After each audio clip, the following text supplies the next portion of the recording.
marka hore waxaan salaan aad iyo aad u qiimo badan u jeedinayaa maamulka Amoud University oo hogaaminayo president-ka Dr. Mohamed Jibril iyo executive-ka kale halkan jooga aad iyo aad baan ugu mahadnaqayaa waxa kale oo aan mahad gaar ah u celinayaa walaalahayga aan ka wada nimid Mareykanka executive-ka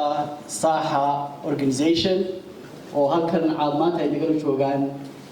ilaa 5 qof ay nagala joogaan haddaba marka hore aniga maanta farxad gaar ah ay tahay in halkan laba institution oo qalbigayga aad ugu weyn oo aad aan u jecelahay ay ku kulmeen waxaan xasuustaa heestii loo odhan jiray webiye isku ooman inay wacatameyn ay wadamo isku jiireen marka Saha wadamo idii soo jiidhay halkan ay timid Amoud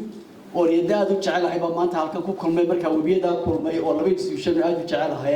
aad iyo aad baan ugu faraxsanahay maanta halkan iskugu yimaadaan waxaan doonayaa inaan waxaan idinka siiyo taariikhda Saha kastoo aanad ay taabatay aad iyo aad baad mahadsan tahay amaana leedahayna waad siisay thank you very much aan ka yartaan taabto Saha waxay bilaabantay markii covid ku dhacay adduunku isku wareeray ayay dhakhtaradu yiraahdeen maxaan wadankeenu u qaban karaa marka gulmad bay ku bilaabatay gulmad bay haay gulmadkii marka jeebkoogii gacanta galiyeen waxay soo direen oo ay u soo direen lixda dhakhtar ee lixda gobol ku kala yaaleen public hospitals ama general hospitals ka oxygen concentrators iyo cylinders bay soo direen waxay ugu horeeyay ay soo direen ahayd magaranaysa naf joojintii marka waqtigii la taagnaa markii intaasi ay soo dhaaftayna markii hore gulmadun bay agtoodu ahayd waxay ogaadeen marka wax la yidhi waraabo markuu dhimanaya la tusaa marka quwadiisa markii dadkii dhima gaadhay quwadoodii la tusay arkayna quwad leeyihiin markay intaa arkeen bay yidhahdeen war ilaa waxbaan qaban karaaba markaasina qoomiina intaba ka ballaaran oo inuu urur jira oo organization la noqono organization-kii markaa bilaabeen ay noqdeen markaa existing organization non-governmental organization Mareykanka ka jira waa ururkii ugu horeeyay ee dhab ahaantii Soomaaliba leedahay professional ee waliba dhinaca caafimaadka ee sida u hirgala maanta ilaa maanta waxay qabteen 3 conference sidii horeba loo sheegay conference-kii ugu horeeyay waxay ku qabteen Hargeysa kii labaad waxay ku qabteen Burco kan Nairobi waa kan Boorama Amoud University maanta ku qabanayaan inta waxa u dheer inay xagga tacliinta door weyn ka ciyaareen oo ay soo diraan niman dhakhtarra oo Mareykana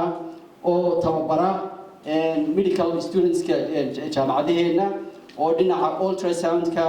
iyo NCD clinics-ka ka caawiya waxa kale ay keeneen wadanka oo dhab ahaantii madaxweynuhu furay maalintay keeneen barnaamij la yiraahdo update oo dhakhtarradu sida ogtii waagii hore markay doonayaan in ay consult gareeyaan buugag reference oo medical reference waxay haysan jireen buugag oo manual oo aysan u eegaan oo ay markaa ay ka refer gareeyaan wixii ay doonayaan kii imika maanta technology baa joogaa adduunku waa well connected marka internet baa sameeyay website oo wax alla oo update la update gareeyo maalin walba wixii cilmiga ku soo biira oo wax alla wixii medical data aad ka helisay iyo advisor marka kaasi jaamacadda jooga Dr. Badar oo kale oo Minnesota University wax ka dhigo ilaa 30 milyan buu ii sheegay in lagu bixiyo sanadkii 30 milyan taas baa iyaga dhab ahaantii bilaash lagu soo siiyay waddan kale oo Afrikaana oo ay ku tijaabinayeen Afrika oo ilaahay ma inta ay naga sii tagto hadhowna market ay noo noqoto hadhow kaga daba tagno lacag garanaysa kaga dalbano laakiin hasii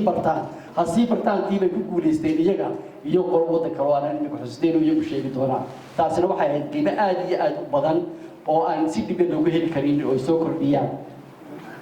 maanta halka waxay nagala jooga dhowr dhakhtar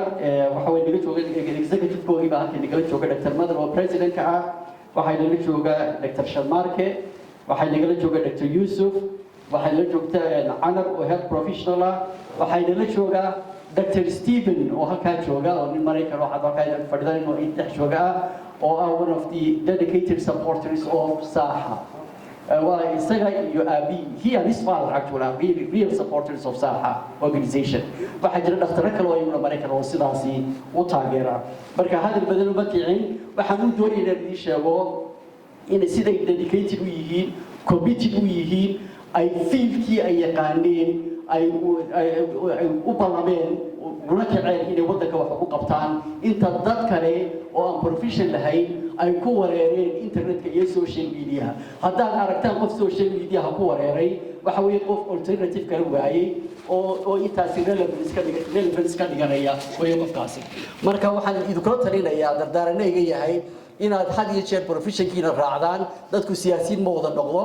dadku nin walba profession buu adduunka leeyahay professionkii ugu quruxda badnaa ugu magarasa nolol joojintaha nolosha ugu fiicnaa baad yaad haystaa dad medical students ka tihiin inaad role model iska dhigtaan saaxa oo aad sidoodaasi